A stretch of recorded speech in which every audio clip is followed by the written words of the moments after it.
Selamat berhibur perdana kali bersama kami Jasper Music Kota Palembang yang akan hadir menemani kebersamaan Anda. Selamat pagi khusus tentunya rekan-rekan kepanitiaan yang sudah hadir, 1-2 orang tamu dan juga undangan. Tak lupa rekan-rekan dari kameramen dan fotografer tentunya. Selamat bertugas, selamat bergabung bersama kami Jasper Music Kota Palembang.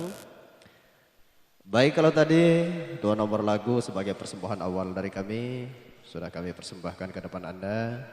Seperti biasa, sembari masih dan masih kita perhatikan berbagai persiapan, baik itu hadirnya tamu undangan, hadirnya juga sang walimah di hadapan kita bersama. Kali ini beberapa tembang akan coba kami ketengahkan ke hadapan Anda dengan harapan beberapa tembang yang kami hadirkan tentunya dapat mengajak Anda sedikit bernostalgia tentunya dengan tembang-tembang pilihan dari kami. Dan langsung saja dari kami Jasper Music Kota Palembang akan kami persembahkan satu tembang dari album Imam S. Arifin. Inilah persembahan kami, Jelita buat Anda. Jelita, siapa engkau?